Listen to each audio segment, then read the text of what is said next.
Metropolitan cities جو ہیں، بڑے بڑے اپارٹمنٹ میں رہنے والے لوگ، حیرت ہوتی ہے اسی فلور پہ 25 سال سے لوگ رہ رہے ہیں، لیکن ان کو پتہ ہی نہیں ہے کہ پڑوس میں کون رہتا ہے۔ بلڈنگ میں جنازہ نکل رہا ہوتا ہے اور لوگوں کو پتہ ہی نہیں ہوتا کہ کون مرا آج۔ انسانیت ایسی نہیں تھی پہلے میاں۔ گاؤں کی آج بھی تہذیب ایسی ہے کہ گاؤں کے کسی بھی گھر میں چھوٹی سی بھی بات ہو تو پورے گاؤں والوں کو خبر ہو جاتی ہے اور سب اس کے گھر جمع ہو جاتے ہیں۔ اللہ کے نبی صلی اللہ تعالیٰ علیہ وسلم نے فرمایا، کوئی ہے میرے صحابہ میں جو میرے اس مہمان کی مہمان نوازی کرے آج؟ کون نہیں کرتا؟ ایک صحابی حضرت طلحہ اٹھتے ہیں، کہتے ہیں یا رسول اللہ میں ان کو گھر لے جاتا ہوں، جبکہ گھر کی کیا سچویشن ہے انہیں خبر نہیں ہے۔ ہوتا ایسا ہی نا کہ گھر میں کھانا ہے بھی کہ نہیں ہے پتہ نہیں ہو تو کسی اور کو کیسے لے کے آئیں گے، لیکن اس صحابی نے کہا رسول اللہ کا مہمان ہے، لے کر چلیں گے۔ جب گھر لے کر کے آئے تو آج کی بیویاں نہیں تھی جو کوستی کہ آنے سے پہلے اطلاع تو کر دیتے، دودھ چائے کا انتظام تو کر لیتی۔ یہ جو آج کوستی ہیں نا، وہ صحابیہ تھی، اپنے شوہر سے کہتی اتفاق ایسا ہے کہ آج ہمارے گھر میں صرف ایک آدمی کے کھانے کی بھر کی چیز موجود ہے، اور وہ لوگ پہلے سے 3 لوگ تھے، شوہر بیوی اور بیٹا، مہمان ایک آیا ہے۔ تو حضرت طلحہ گھبرائے اور کہا صرف ایک آدمی کھا سکتا ہے اور ہم 4 لوگ ہیں، کیا کیا جائے؟ رسول اللہ کا مہمان ہے۔ وہ صورت نہیں ہے کہ یہیں سے باہر سے مصافحہ کر کے بھیج دیا جائے۔ صحابیہ خود کہتی ہیں، زوجہ صحابی کی کہتی ہیں آپ گھبرائیں مت، بچے کو میں تھپک کر کے سلا دوں گی کسی طرح، رات کو وہ سو جائے گا، اور جب آپ دسترخوان پر بیٹھیں میں کھانا لا کر کے پیش کر دوں گی اور چراغ گل کر دینا۔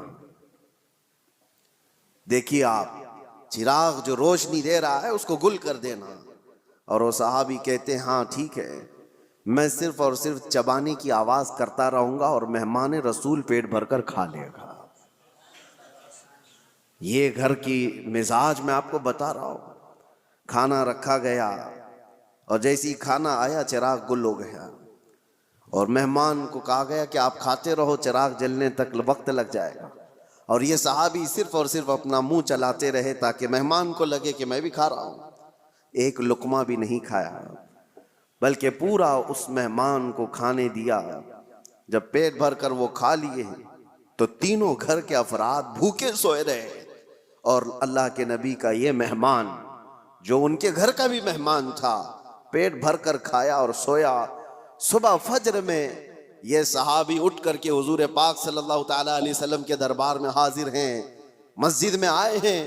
اس سے پہلے کہ وہ آتے میرے آقا مسکرا کر استقبال کے لیے کھڑے ہیں اور فرماتے ہیں طلحہ تم نے کیا مہمان نوازی کی کہ اللہ تعالیٰ سلام بھیج رہا ہے۔ جنگ موتا کا وہ واقعہ اکثر بیان بھی ہوتا ہے کہ ایک جنگ ایسی بھی آئی کہ جس میں ایک صحابی وہ کہتے ہیں میں زخمیوں کو پانی پلاتا تھا، جو زخم کھا کر کے گر جائے اس کو میں اپنے مشکیزے سے پانی پلاتا۔ ایک جگہ پر ایک صحابی زخم کھا کر گر گئے اور ان کا آخری وقت لگ رہا تھا، میں پانی لے کر ان کے پاس گیا، وہ العطش العطش کہہ رہے تھے، پیاس پیاس، مگر جب قریب پہنچا تو کسی اور زخمی کی آواز آئی، تو اس صحابی نے کہا میرے اس بھائی کو پہلے پلا دو، تمہارے پاس پانی تھوڑا سا ہے اس کو پلا دو۔ یہ صحابی کہتے ہیں میں دوسرے کے پاس گیا تو ایک تیسرے کی آواز آئی، دوسرے نے بھی کہا کہ جاؤ مجھ سے پہلے اس کو پلا دو۔ تیسرے کے پاس گیا تو وہاں جاتے وقت یہ صحابی کہتے ہیں ان کا انتقال ہو گیا، وہ پی نہ پائے۔ میں پلٹ کر کے آیا کہ ان دونوں کو پلا دوں تو واپس آ کر دیکھا تو ان دونوں کی بھی جان جا چکی تھی، ایک دوسرے کے لیے انہوں نے پانی تک نہیں پیا۔ یہ معاشرہ تھا اسلام۔ من الشیطان الرجیم، بسم اللہ الرحمن الرحیم۔ لیس البر ان تولوا وجوہکم قبل المشرق والمغرب ولكن البر من آمن بالله واليوم الآخر والملائكة والكتاب والنبيين وآتى المال على حبه ذوي القربى واليتامى والمساكين وابن السبيل والسائلين وفي الرقاب وأقام الصلاة وآتى الزكاة والموفون بعهدهم إذا عاهدوا والصابرين في البأساء والضراء وحين البأس أولئك الذين صدقوا وأولئك هم المتقون صدق اللہ العظیم۔ بارگاہ رسالت معاب صلی اللہ علیہ وسلم میں درود پاک کا ہدیہ پیش کریں۔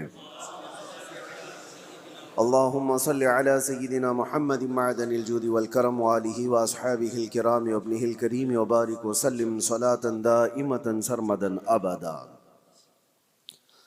عزیزان گرامی وقار، سب سے پہلی چیز انسان کو جو سیکھنی چاہیے وہ انسانیت ہے۔ انسانیت کیا چیز ہے؟ انسان جو اس کائنات میں آیا ہے اسے اپنی انسانیت معلوم ہو، میں کیوں آیا ہوں، اور اس کے بعد پھر تمام چیزیں ہیں۔ اسی لیے قرآن میں اللہ تعالیٰ فرماتا ہے نیکی صرف اس کا نام نہیں ہے کہ تم اپنا منہ مشرق کی طرف کر لو، مغرب کی طرف کر لو۔ ابھی جو آیت میں نے آپ کے سامنے تلاوت کی ہے سورہ بقرہ کی، رب تعالیٰ فرماتا ہے نیکی صرف اس کا نام نہیں ہے کہ تم پورب کی طرف پچھم کی طرف اپنا چہرہ کر لو، بلکہ نیکی اصل یہ ہے کہ اللہ پر ایمان لاؤ، اس کے فرشتوں پر، اس کے نبیوں پر، اور اس کے بعد رب تعالیٰ فرماتا ہے اپنا مال اللہ کی محبت میں رشتہ داروں کو، مسکینوں کو، یتیموں کو، مسافروں کو دیا کرو۔ ان کے جذبات سمجھنا یہ انسانیت ہے۔ انسانیت کہتے کسے ہیں؟ انسانیت کہتے ہیں اپنے اندر سے نکل کر کے دوسرے انسانوں کی فیلنگ کو سمجھنا، ورنہ تو پھر وہ سیلفش ہوتا ہے، مطلبی ہوتا ہے، صرف وہ اپنی سہولیات کے لیے دوڑ بھاگ کر رہا ہے تو اسے انسانیت پتہ ہی نہیں ہوتی۔ جیسا کہ آج چل رہا ہے، ہر کوئی جو دوڑ رہا ہے اس کا اپنا ایک ٹارگٹ ہے، اس کا اپنا ایک گول ہے۔ وہ چاہے بڑے سے بڑا نیتا ہو، وہ جہاں تک بھی پہنچ جائے وہ خاموش نہیں ہے، اس سے آگے دوڑ رہا ہے۔ لیکن اس کی دوڑ کے پیچھے ریزن اگر آپ تلاش کریں گے تو یہی ملتا ہے کہ وہ ایک کمفرٹ زندگی چاہتا ہے، ایک آرام دہ زندگی چاہتا ہے۔ اس کو ایک بڑا بنگلہ چاہیے یا اپنی اولاد کو سیٹ کرنا ہے، صرف اور صرف اپنے حد تک سوچ رہا ہے۔ وہ بندہ کہاں ہے جو دوڑ بھاگ کرتا ہے تو غریبوں کے لیے، مسکینوں کے لیے، یا پھر دوسرے انسانوں کے لیے جی رہا ہو؟ انسانیت اس کو کہتے ہیں۔ وہ بہت خال ہیں، آج بہت کم لوگ ہیں۔ میں نہیں کہتا کہ صفحہ ہستی سے مٹ گئے، بہت کم ہیں۔ انسانیت کے لیے سب سے پہلے اس روئے زمین پر میں آپ کو بتاتا ہوں، قانون کی شکل میں کوئی اگر یہاں انسانوں کے پاس کوئی چیز آئی، دستاویز آئی، تو سب سے پہلے اسلام نے لایا ہے۔ سب سے پہلے اللہ کے حبیب صلی اللہ تعالیٰ علیہ وسلم نے صرف اور صرف نمازوں کی، زکوٰۃ کی، حج کی تبلیغ نہیں فرمائی۔ آپ اگر حضور پاک صلی اللہ تعالیٰ علیہ وسلم کی تعلیمات کا حصہ دیکھیں تو اکثر حصہ یہ انسانیت کے متعلق ہے۔ اور سب سے پہلے آپ کو میں اگر یہ بتاؤں، حضور پاک صلی اللہ علیہ وسلم نے یہ فرمایا وہ شخص مومن ہی نہیں جس کے شر سے، جس کے فتنے سے اس کا پڑوسی محفوظ نہ ہو، وہ مومن نہیں ہے۔ دوسری حدیث ہے، اللہ کے حبیب صلی اللہ علیہ وسلم فرماتے ہیں کہ وہ شخص ایمان والا نہیں ہو سکتا کہ پیٹ بھر کر کھا کر سویا ہو اور اس کا پڑوسی بھوکا سو رہا ہو۔ ایک روایت میں ہے کہ جب تم اپنے گھر میں سالن بناؤ تو پانی تھوڑا سا زیادہ کر لو تاکہ تم اپنے پڑوسی کو بھی وہ پہنچا سکو۔ ضروری نہیں کہ پانی والا ہی پہنچائے، اگر تمہاری استطاعت نہیں ہے، تھوڑا سا ہی بنتا ہے، تو یہ ایک مثال دی گئی ہے۔ یہ ہیں دوسروں کے حقوق کے سلسلے میں اسلام کی تبلیغ۔ آپ کو میں بتاؤں یہ انسانیت ہے، اور جس سے آج دنیا فراموش کر چکی ہے۔ سب کے سب اکثر مطلبی لائف جینا چاہتے ہیں، سیلفش لائف۔ جس میں صرف اور صرف اس کا اپنا چاہیے. اور خاص طور پر یہ بڑے بڑے شہروں کی بات میں اگر کہوں، میٹروپولیٹن سٹیز جو ہیں، بڑے بڑے اپارٹمنٹ میں رہنے والے لوگ، حیرت ہوتی ہے اسی فلور پہ 25 سال سے لوگ رہ رہے ہیں، لیکن ان کو پتہ ہی نہیں ہے کہ پڑوس میں کون رہتا ہے. بلڈنگ میں جنازہ نکل رہا ہوتا ہے اور لوگوں کو پتہ ہی نہیں ہوتا کہ کون مرا آج. انسانیت ایسی نہیں تھی پہلے. میاں گاؤں کی آج بھی تہذیب ایسی ہے کہ گاؤں کے کسی بھی گھر میں چھوٹی سی بھی بات ہو تو پورے گاؤں والوں کو خبر ہو جاتی ہے اور سب اس کے گھر جمع ہو جاتے ہیں. یہ شہروں میں خاص طور پر زندگی انسانیت سے ہٹتی چلی جا رہی ہے. سیلفش لائف جینا چاہتا ہے انسان، میں بھلا میری لائف بھلا بس. بلکہ سارے رشتے ناتے سب ختم کر کے دنیا اس کو پوش لائف کہتی ہے. کچھ ایسی سوسائٹیز ہیں جہاں پر گیٹ بھی لگا دیے گئے کہ لوگ آنا جانا نہ رکھیں، کوئی آ نہ سکے ہمارے گھر. اور گھر ایسے بنائے جائیں کہ زیادہ طور پر گھر میں کوئی آ کر کے رہ نہ سکے. یہ ساری انسانیت سے گری ہوئی حرکات ہیں. آؤ مصطفیٰ کریم صلی اللہ تعالیٰ علیہ وسلم کے اس معاشرے میں، حضور کی بارگاہ میں ایک دن کوئی مہمان آیا. اللہ کے نبی صلی اللہ تعالیٰ علیہ وسلم نے فرمایا، کوئی ہے میرے صحابہ میں جو میرے اس مہمان کی مہمان نوازی کرے آج؟ کون نہیں کرتا؟ ایک صحابی حضرت طلحہ اٹھتے ہیں، کہتے ہیں یا رسول اللہ میں ان کو گھر لے جاتا ہوں. جبکہ گھر کی کیا سچویشن ہے انہیں خبر نہیں ہے. ہوتا ایسا ہی نا کہ گھر میں کھانا ہے بھی کہ نہیں ہے پتہ نہیں ہو تو کسی اور کو کیسے لے کے آئیں گے. لیکن اس صحابی نے کہا رسول اللہ کا مہمان ہے، لے کر چلیں گے. جب گھر لے کر کے آئے تو آج کی بیویاں نہیں تھی جو کوستی کہ آنے سے پہلے اطلاع تو کر دیتے، دودھ چائے کا انتظام تو کر لیتی. یہ جو آج کوستی ہیں نہ، وہ صحابیہ تھی، اپنے شوہر سے کہتی اتفاق ایسا ہے کہ آج ہمارے گھر میں صرف ایک آدمی کے کھانے کی بھر کی چیز موجود ہے. اور وہ لوگ پہلے سے 3 لوگ تھے، شوہر بیوی اور بیٹا. مہمان ایک آیا ہے تو حضرت طلحہ گھبرائے اور کہا صرف ایک آدمی کھا سکتا ہے اور ہم 4 لوگ ہیں، کیا کیا جائے؟ رسول اللہ کا مہمان ہے. وہ صورت نہیں ہے کہ یہیں سے باہر سے مصافحہ کر کے بھیج دیا جائے. صحابیہ خود کہتی ہیں، زوجہ صحابی کی کہتی ہیں آپ گھبرائیں مت، بچے کو میں تھپک کر کے سلا دوں گی کسی طرح، رات کو وہ سو جائے گا، اور جب آپ دسترخوان پر بیٹھیں میں کھانا لا کر کے پیش کر دوں گی اور چراغ گل کر دینا. دیکھیے آپ، چراغ جو روشنی دے رہا ہے اس کو گل کر دینا. اور وہ صحابی کہتے ہیں ہاں ٹھیک ہے، میں صرف اور صرف چبانے کی آواز کرتا رہوں گا اور مہمان رسول پیٹ بھر کر کھا لے گا. یہ گھر کی مزاج میں آپ کو بتا رہا ہوں. کھانا رکھا گیا اور جیسے ہی کھانا آیا چراغ گل ہو گیا اور مہمان کو کہا گیا کہ آپ کھاتے رہو، چراغ جلنے تک وقت لگ جائے گا. اور یہ صحابی صرف اور صرف اپنا منہ چلاتے رہے تاکہ مہمان کو لگے کہ میں بھی کھا رہا ہوں. ایک لقمہ بھی نہیں کھایا بلکہ پورا اس مہمان کو کھانے دیا. جب پیٹ بھر کر وہ کھا لیے تو تینوں گھر کے افراد بھوکے سوئے رہے.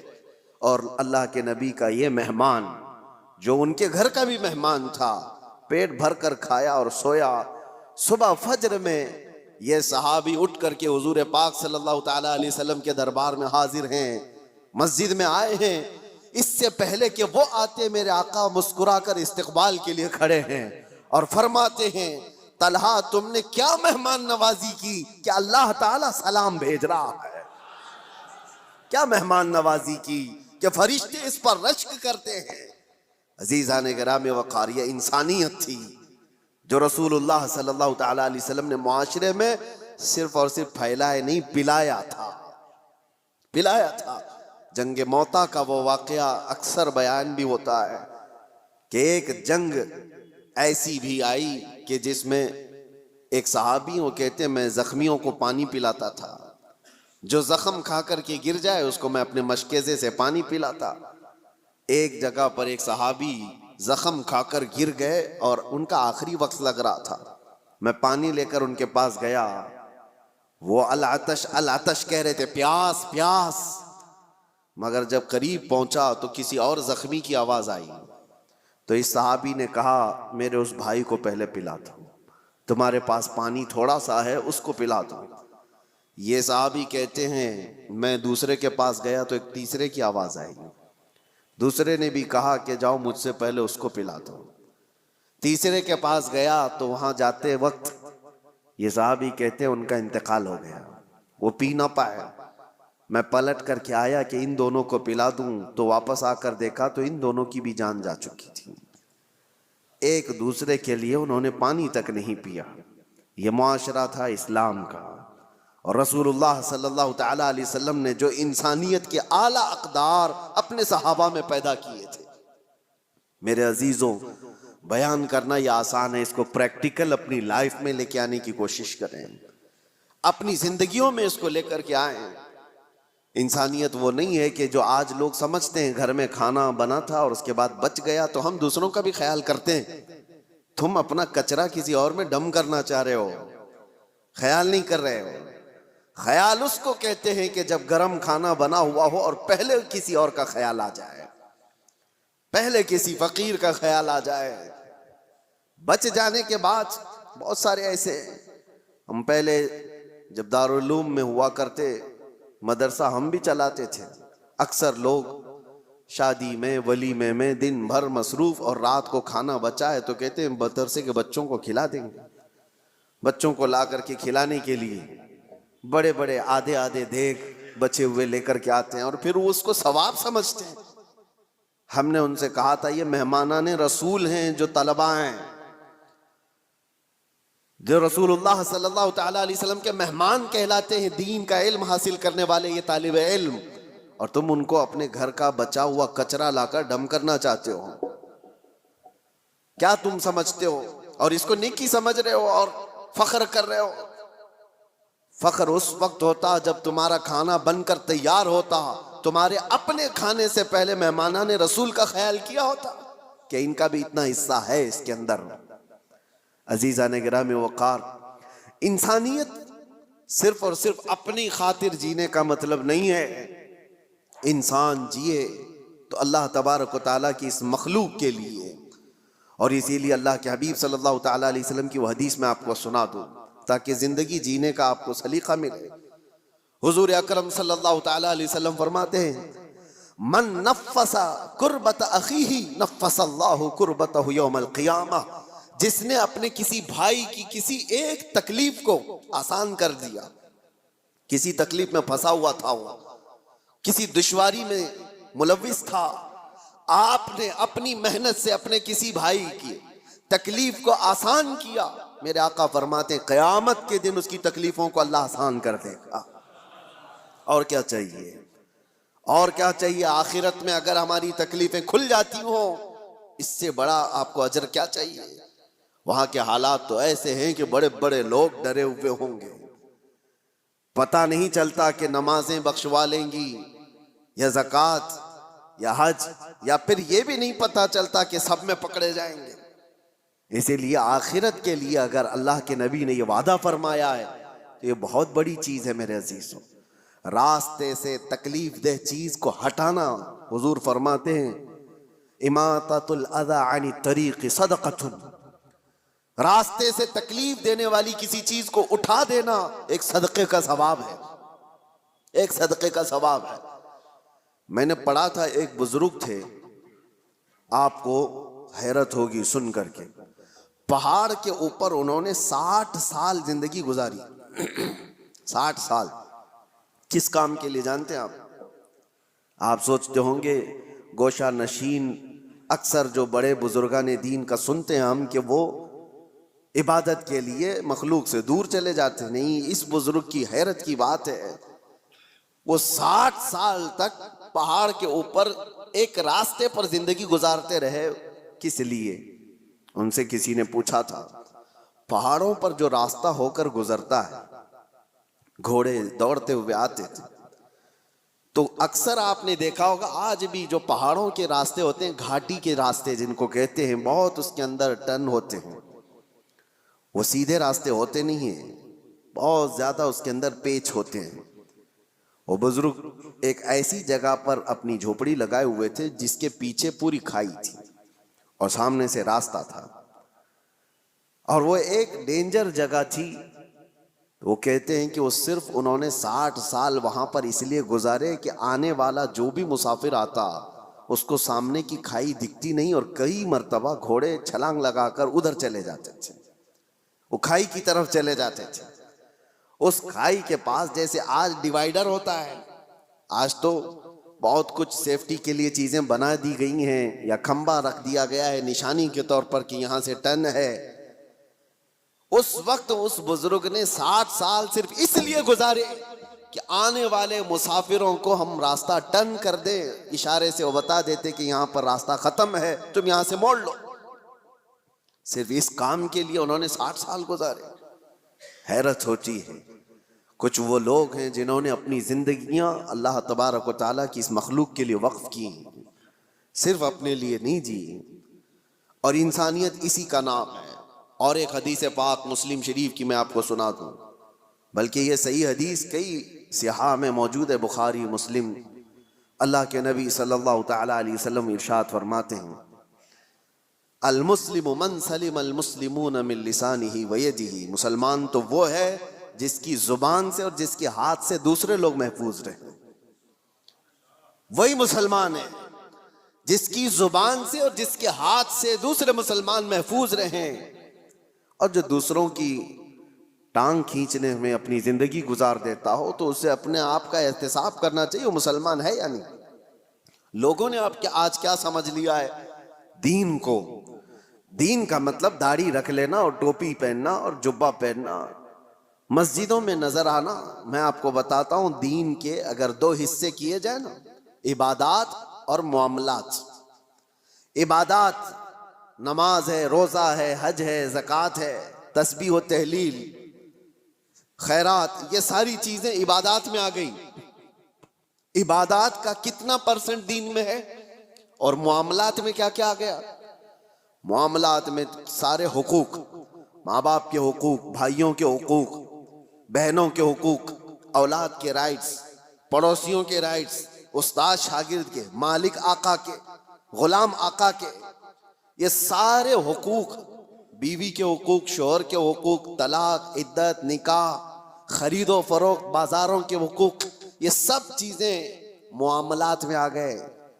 ایک حصہ ہے دین کا عبادات اور ایک حصہ ہے معاملات۔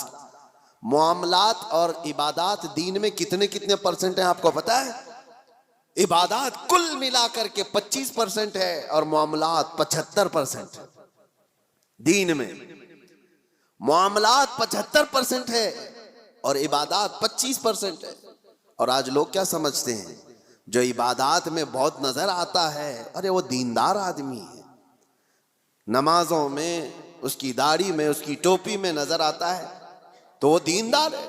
میاں وہ تو صرف 25% کا دیندار ہے۔ اصل دیندار وہ ہے جو معاملات میں اچھا ہے، معاملات میں پکا ہے۔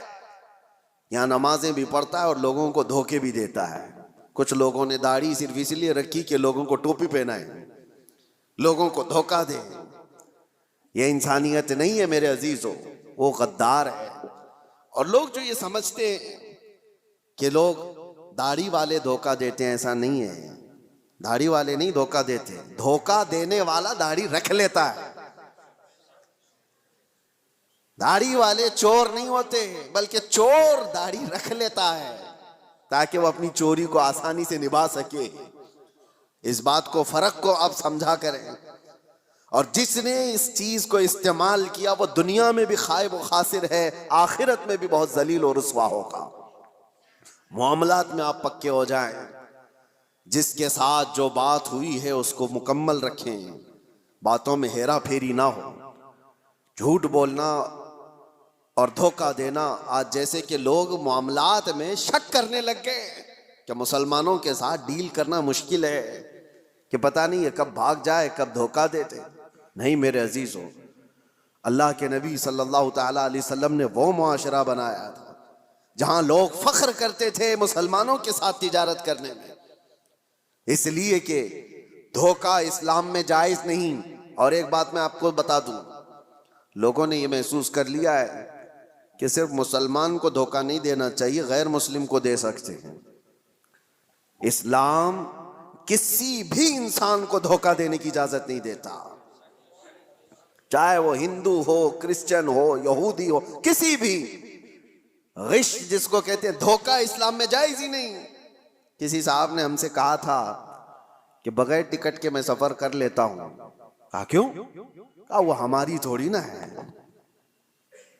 وہ تو ان کی ہے، حکومت اس کی ہے، اور وہ تو لوٹ کے کھا ہی رہے ہیں۔ میرے عزیزو، چور اگر چوری کر رہا ہے تو برابر کی چوری کرے گا، کسی کی بھی ہو، یہ جائز نہیں ہے۔ اسلام میں غش اور دھوکہ کسی طرح سے جائز نہیں۔ کئی ایسے مسائل ہمارے پاس آتے ہیں، جاب کرنے والے بچے نوکریاں کرتے ہیں کمپنیوں میں، ان کے مالک نان مسلم ہیں، کئی مرتبہ وہ یہ پوچھتے ہیں کیا ہم اپنی کچھ چیزیں ان سے چھپا کر کے حاصل کر سکتے ہیں جبکہ غیر مسلم ہیں؟ نہ، جائز نہیں ہے۔ بلکہ وہاں تمہارے لیے اور بڑی ذمہ داری ہو جاتی ہے، اور بڑی ذمہ داری ہو جاتی ہے۔ صرف تمہارے اس کے ساتھ معاملات ہی نہیں ہے، بلکہ اس وقت تم اسلام کے ریپریزنٹیٹیو ہو، وہ تمہارے ذریعے سے اسلام کو دیکھ رہا ہے۔ انگلینڈ میں ایک مسئلہ ایسا پیش آیا تھا، بس کا ایک کنڈکٹر ٹکٹ دیتے دیتے اٹھنی، جس کو وہاں پر پینی کہا جائے، ہاف پاؤنڈ، ہمارے یہاں کی اٹھنی جس طرح سے ہو، 1 روپے کے 2 حصے، ہاف پاؤنڈ ایک بندے کو زیادہ دے دیا اس نے ٹکٹ میں، ٹکٹ کے بچت میں واپس۔ اور اس کے بعد ہو سکتا ہے غلطی سے اس طرح پیسے آ جاتے ہیں، وہ مسلمان تھا، اس نے رکھ لیا، اور اس کو پتا بھی ہے کہ میرے پاس ہاف پاؤنڈ زیادہ آیا ہے، وہ رکھ لیا۔ سفر تقریباً 1 گھنٹے کا تھا، کئی مرتبہ وہ بندہ سوچتا بھی رہا کہ ہاف پاؤنڈ واپس کر دوں، پھر اس نے دل میں یہ سوچا ہاف پاؤنڈ سے اس کا ہونے والا کیا ہے، یہ تو اچھی سیلری والا ہے، ہاف پاؤنڈ سے اس کا کیا بھلا ہونے والا ہے، میرے پاس رہ گیا تو کون سی بڑی بات، رکھا رہا۔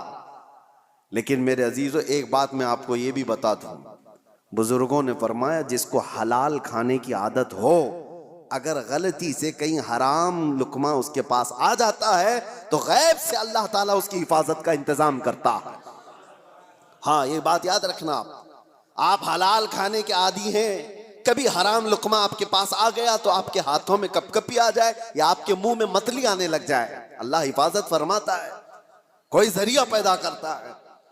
وہ بندہ ہے 1 گھنٹے کے سفر میں کشمکش میں تھا، اخیر میں اترنے سے پہلے اس نے سوچ لیا ہاف پاؤنڈ سے اس کا کچھ نہیں ہوتا تو میرا کون سا ہوتا ہے، میں کیوں رکھوں، میرے لیے کہاں حلال ہے۔ لے جا کر کے اس کنڈکٹر سے اس نے کہا کہ یہ آپ نے مجھے ٹکٹ سے واپس دینے کے وقت زیادہ دیا تھا، یہ آپ کے پیسے ہیں، لے لیجیے۔ اس نے رکھ لیا۔ کنڈکٹر نے کہا غلطی سے نہیں دیا تھا، جان بوجھ کے دیا تھا، غلطی سے نہیں دیا تھا، میں جانتا ہوں تو مسلمان ہے، اور میں پچھلے کئی سالوں سے اسلام کو پڑھ رہا ہوں، اس کی امانتوں کو پڑھ رہا ہوں، اور آج میں دیکھنا چاہتا تھا کیا اسلام کا وہ اثر آج بھی باقی ہے، تو نے واپس کر کے اپنے اسلام کا وہ اثر مجھے دکھا دیا۔ میرے عزیزو، آپ صرف یہ نہ سمجھیں کہ معاملات میں صرف آپ ہیں اور سامنے والا ہے، آپ اسلام کے ترجمان ہیں، اس وقت اسلام کے ایمبیسیڈر ہیں، آپ اس وقت اسلام کے ریپریزنٹیٹیو ہیں، میرے آقا کے اخلاق کے علمبردار ہیں۔ دنیا آپ کو دیکھ کر کے اسلام سیکھنا چاہتی ہے، آپ کو دیکھ کر کے اسلام کو سمجھنا چاہتی ہے۔ کتابوں سے پڑھا ہوگا، عمل سے سمجھ جاتے ہیں، اس لیے اپنے معاملات کو صحیح کرو۔ جو بات میں عرض کر رہا تھا وہ انسانیت کی، انسانیت اسلام نے جو سکھائی ہے، میں چیلنج کے ساتھ کہتا ہوں پوری کائنات میں اس کا مثیل، اس کی نظیر نہیں لا سکتے، نہیں لا سکتے۔ اللہ کے نبی صلی اللہ تعالیٰ علیہ وسلم نے انسانوں کے احترام کے لیے ہی تو یہ بیان فرمایا، اس مکہ میں جہاں بیٹیوں کو مار دیا جاتا تھا، لڑکیوں کو دفن کر دیا جاتا تھا، اللہ کے رسول صلی اللہ تعالیٰ علیہ وسلم نے وہ انقلاب نہیں پیش کیا کہ ایک بیٹی بھی اگر تم نے پال کر کے اس کی شادی کر دی، حضور فرماتے میری شفاعت اس پر واجب ہے۔ وہ جنت کے لیے میرے پاس آئے. بچیوں کے حقوق کو بڑھایا. ماں اور بہنوں کے حقوق کو میرے آقا صلی اللہ تعالیٰ علیہ وسلم نے کیسے بیان فرمایا. پہلے بہنوں کے حقوق نہیں دیے جاتے تھے اور شریعت میں آج ان کا حصہ ہے. بہت سارے مسلمان آج مطلب پرست ایسے ہو گئے، مال زیادہ آ گیا، باپ کی طرف سے وراثت ملی تو اس پر ناگ سانپ کی طرح بیٹھ گئے اپنی بہنوں کا حصہ مار کر کے. اور وہ یہ کہتے ہیں بہنوں کی تو ہم نے شادی کر دی تھی نا، اس میں تو لاکھوں خرچہ ہوا تھا. ارے وہ کھانا کھلائی ہوئی چیز کو تم انگلی ڈال کر کے الٹی کروانا چاہتے ہو؟ کسی بہن کی شادی کروانا یہ وراثت کی حصوں میں سے اس کو ڈیڈکٹ نہیں کیا جائے گا. وہ تو تمہارا اخلاقی فریضہ تھا جو تم نے ادا کر دیا، وہ تمہاری اخلاقی ذمہ داری تھی جو تم نے ادا کیا. بہنوں کا حصہ ماں باپ کی وراثت میں سے جتنا قرآن نے بتایا ہے اتنا دو، ورنہ قیامت کے دن ایک بالشت زمین کے بدلے 7 زمین و آسمان کا توق بنا کر اس کے گلے میں ڈالا جائے گا. وہ اٹھا نہیں پائے گا اور بہت بڑے عذاب میں مبتلا ہوگا آخرت میں، بہت بڑے عذاب میں. تم کتنے دن کے لیے حاصل کر رہے ہو بہنوں کے حقوق مار کر کے؟ لوگ یہ سوچتے ہیں اور ویسے ہی باپ جب مرا ہوتا ہے تمہاری بھی عمر 40 کے آس پاس ہو رہی ہوتی ہے اکثر. بچے کتنے تمہاری زندگی کے؟ 15-20 سال. ان 15-20 سالوں میں اپنی بہنوں کے حقوق لے کر بیٹھ جاتے ہو. کیا تمہارا حاصل ہوا آخرت کے عذاب کے علاوہ؟ اللہ تعالیٰ نے قرآن میں جو بیان فرمایا اس کو پورا ادا کرو. لوگ یہ سمجھ بیٹھے کہ جس کا جتنا آ جائے وہ ہمارا ہے. یہ اسلام نہیں ہے. 40 سال تک بھی اگر تمہارے پاس کوئی اس کا مانگنے والا نہ آیا تب بھی وہ مال تمہارا نہیں ہے. حدیث پاک ہے، میں آپ کو صرف اور صرف اس کی ایک جھلک بتا دوں. حضور پاک صلی اللہ تعالیٰ علیہ وسلم نے فرمایا کہ بنی اسرائیل کا ایک شخص، بنی اسرائیل میں 3 لوگ ایسے تھے جو ایک پہاڑ کی چٹان کھسک آنے کی وجہ سے غار میں پھنس گئے. وہ تو پناہ لینے کے لیے رکے تھے اور ایک چٹان آ کر غار کے منہ پر گر گئی، پھنس گئے، وہی قبر بن گئی. رونے لگے، گڑ گڑانے لگے، کوئی ان کے پاس آسرا نہیں تھا کہ نکل جائیں. تینوں نے یہ طے کیا کہ ہم دعا کرتے ہیں اللہ کی بارگاہ میں، ہو سکتا ہے اللہ تبارک و تعالیٰ دعاؤں کے ذریعے سے اس پہاڑ کی چٹان کو ہٹا دے. تو تینوں نے کہا اپنی اپنی نیکیاں یاد کرو جو زندگیوں میں کی گئی تھی. یہ صحیح حدیث ہے، میں آپ کو بتا رہا ہوں کون سی چیزیں اللہ کی بارگاہ میں مقبول ہیں. اس میں سے ایک بندہ اللہ کی بارگاہ میں سجدہ ریز ہوا. اس نے کہا اے اللہ تو جانتا ہے میں اس وقت تک گھر میں کھانا نہیں کھاتا تھا جب تک اپنی ماں کو نہیں کھلا دیتا تھا. اس کی بوڑھی ماں تھی. ایک رات وہ آیا اور بچے بھوکے تھے. اس وقت بچے باپ سے لپٹ گئے کھانے کے لیے. وہ بندہ کہتا ہے اس وقت بھی جب شدت سے مجھے بھوک لگی تھی میرے بچوں کو، سب سے پہلے میں اپنی بوڑھی ماں کو چبا کر کے کھلایا، پھر بچوں کو کھلایا. اے رحمان اگر تجھے یہ ادا پسند آئی ہو میری زندگی کی تو اس پہاڑ کی چٹان کو ہٹا دے. پہاڑ کی چٹان تھوڑی کھسک گئی لیکن اتنی نہیں کہ وہ لوگ نکل سکتے. دوسرے نے سجدہ کیا اور اللہ کی بارگاہ میں دعا کیا، اے رب العالمین تو بہتر جانتا ہے میں اپنے چچا کی بیٹی کا عاشق تھا اور ہمارے درمیان محبت چلتی تھی. ایک دن ایسا آیا کہ سارے لوگ چلے گئے اور ہم دونوں تنہا تھے. ایک عاشق اور معشوقہ دونوں کسی جگہ تنہا ہو جائیں تو شیطان تیسرا آ ہی جاتا ہے. دونوں کہتے ہم گناہ کا پورا ارادہ کر لیے تھے، کوئی نہیں تھا، مگر میرے اس چچیری بہن نے مجھ سے کہا کہ ڈرو اللہ دیکھ رہا ہے، ہم تنہا نہیں ہیں. اور اس دن سے آج تک اے رب العالمین میں نے اپنے جسم کو گناہ کے دھبے لگنے سے بچا رکھا ہے. موقع تھا گناہ کا مگر تیرے خوف سے میں نے گناہ نہیں کیا. اس نیکی کو اس نے وسیلہ بنایا تو چٹان کھسک گئی. تیسرا جو بندہ تھا جو مجھے بیان کرنا ہے آپ کے سامنے، جو میرے ٹاپک ہے، جو ہمارا آج کا عنوان ہے، تیسرا بندہ وہ کہتا ہے کہ اے رب العالمین تو جانتا ہے کہ میں مزدوروں کو اپنے ہاں کام کے لیے رکھتا تھا، کام کراتا تھا، زمینوں کا مالک تھا. ایک مزدور ایسا بھی آیا میری زندگی میں کہ اس کی ماہانہ تنخواہ دی جانی تھی لیکن اس سے پہلے وہ غائب ہو گیا. توجہ، یہ بندہ کہتا ہے اللہ میں اس کی مزدوری کو، اس کی تنخواہ کو رکھ لیا، چاہتا تو کھا لیتا جیسے سارے سیٹ کھا بیٹھتے، جتنے بھی مزدوروں کی تنخواہ ہیں کاٹ لی جاتی ہے چھوٹی چھوٹی باتوں پر، اور جبکہ ان کو پتہ نہیں ہے۔ مسلمان اگر ہو تو توجہ، میرے آقا صلی اللہ علیہ وسلم کا فرمان ہے مزدور کا پسینہ سوکھنے سے پہلے اس کی مزدوری ادا کر دو، اللہ کو یہ پسند ہے۔ اب یہ بندہ کہتا ہے کہ وہ مزدور تنخواہ لیے بغیر چلا گیا، میں نے اس کی مزدوری کو لے کر ایک بکری خرید لی اور بکری کو پالا۔ رب تبارک و تعالیٰ کی بارگاہ میں وہ کہہ رہا ہے بکری کو پالا، بکری نے بچے دیے، اور پھر اس میں برکت اتنی ہوتی گئی، سالوں بیت گئے، بکریوں سے بکریاں، بکریوں سے بکریاں اتنی بڑھ گئی کہ وہ ریوڑ ہو گیا، بلکہ ایک میدان میں بھی وہ بھر نہیں پاتی تھیں، مجھے شہر سے باہر جانا پڑا، شہر سے باہر بہت بڑا میدان ان بکریوں کے لیے، ایک بکری سے اتنی بکریاں ہو گئی۔ اور یہ بھی بات بتا دوں، میرے آقا نے فرمایا بکری میں برکت ہے، سارے جانوروں میں بکری میں اللہ نے برکت رکھی ہے، اور اتنی زیادہ بکریاں ہو گئیں، لیکن اس میں سے ایک بکری بھی نہ اس نے بیچا، نہ کھایا، نہ استعمال کیا۔ کئی سالوں کے بعد وہ مزدور واپس آ جاتا ہے، اور آ کر کے اس نے اپنے آقا سے کہا کہ آپ کو پتہ ہے میں آپ کے یہاں مزدوری کیا کرتا تھا، کام کرتا تھا، اور ایک آخری وقت ایسا آیا تھا کہ میں اپنی مزدوری لیے بغیر چلا گیا تھا، اگر ہو سکے تو آج میری بڑی مجبوری ہے، میں بہت بے بس ہوں، میری وہ مزدوری اگر آپ کے پاس رکھی ہو تو مجھے دے دیجیے۔ یہ بندہ کہتا ہے میں اس مزدور کا ہاتھ پکڑا اور لے جا کر کہا یہ ساری بکریاں تیری مزدوری کی ہیں، یہ تیری تنخواہ ہے۔ اس نے کہا سیٹھ صاحب کیا مذاق کر رہے ہو میرے ساتھ، میری تنخواہ اتنی نہیں ہے کہ ایک بکری بھی آ سکے آج کے زمانے میں، اتنی ساری بکریاں۔ وہ کہتا ہے جس وقت تو اپنی تنخواہ چھوڑ گیا تھا میں اس وقت تیری رقم سے ایک بکری خریدا اور اللہ نے اس میں اتنی برکت عطا کی۔ وہ بندہ دیکھتا ہے کہ آپ سچ کہہ رہے ہو؟ اس نے کہا ہاں سچ کہہ رہا ہوں، بکریاں ہی نہیں اس میں سے ایک بال بھی میرا نہیں ہے، سب کچھ تیرا ہے، بکریاں بھی تیری، رسیاں بھی تیری۔ وہ بندہ خوشیوں کے ساتھ ہانکتے ہوئے وہ بکریاں لے کر کے جاتا ہے اور اللہ کی بارگاہ میں کہتا ہے ایسا بندہ میں نے نہیں دیکھا جو اپنے حقوق اور معاملات میں اتنا پکا ہو۔ رب تعالیٰ کی بارگاہ میں یہ بندہ کہتا ہے اللہ یہ میں نے خالص تیری رضا کے لیے کیا، تیرے خوف سے کیا۔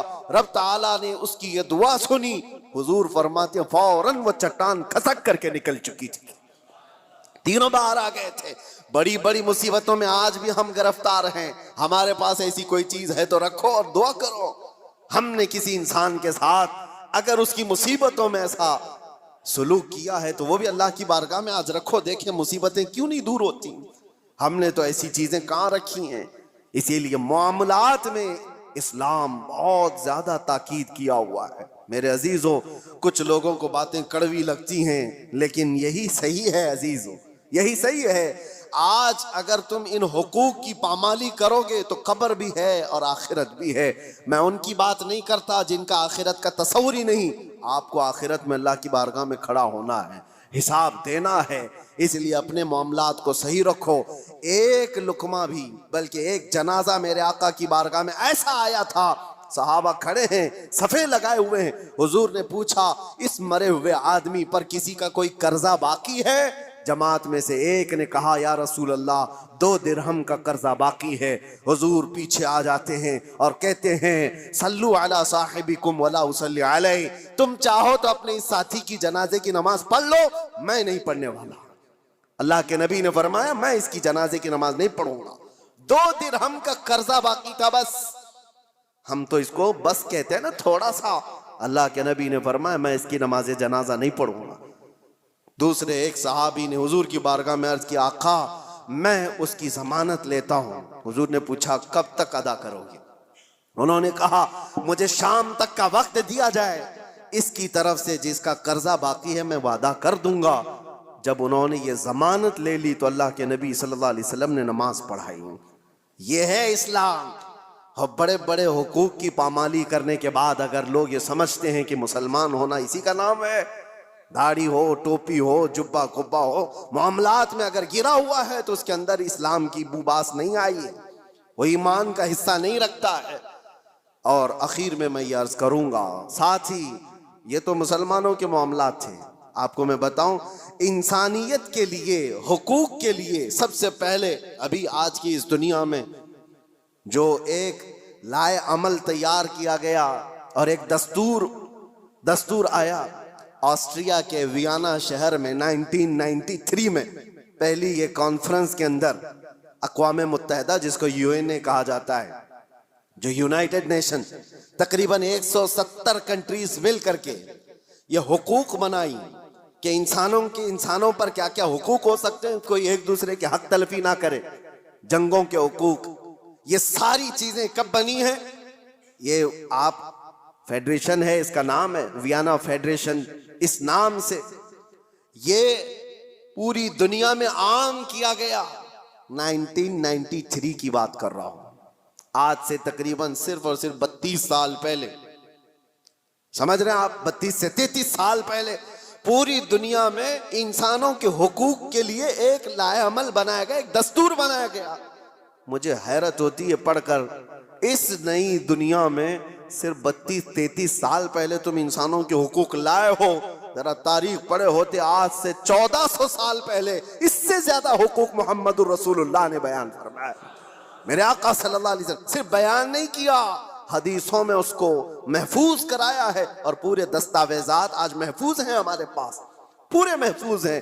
آپ اگر جا کر دیکھیں فقہ کی کتابوں میں، فقہ جو مسائل، مسائل وضو کے، نماز کے، آپ کے روزے کے، جتنے بھی مسائل ان کو فقہ کہا جاتا ہے۔ ہماری فقہ میں اگر آپ کو میں بتاؤں 2 بڑی کتابیں آپ کو ملتی ہیں، ہدایہ، ہمارے فقہ حنفی کی کتابیں جو ہم نے پڑھی، بہت بڑی بڑی ضخیم کتابیں، ایک کتاب کے اندر وضو سے لے کر کے نماز، روزہ، حج، زکوٰۃ سارے مسائل آ گئے، اور دوسری ایک پوری جلد ہے جس میں صرف اور صرف خرید و فروخت کے مسئلے ہیں، صرف اور صرف معاملات، سب جو میں نے ابھی بیان کیا آپ کو میں بتا رہا ہوں اسی لیے کہ اتنے محفوظ دستاویزات حقوق کے لیے کسی کے ہاں نہیں ہیں۔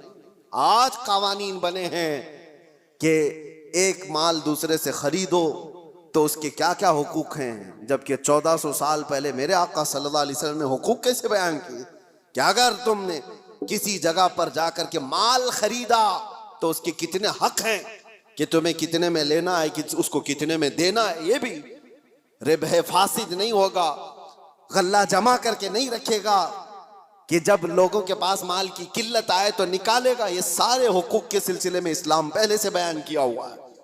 یہاں تک کہ ایک مشہور آپ کو بات بتا دوں، مشہور منگنی کے سلسلے میں آپ لوگ سوچتے ہوں گے یہ منگنی کیا ہوتی ہے، شادی سے پہلے ایک انگیجمنٹ کا جو رسم ہے، اسلام میں اس کا کیا کانسیپٹ ہے، کیا تصور ہے، منگنی کیوں کرتے ہیں؟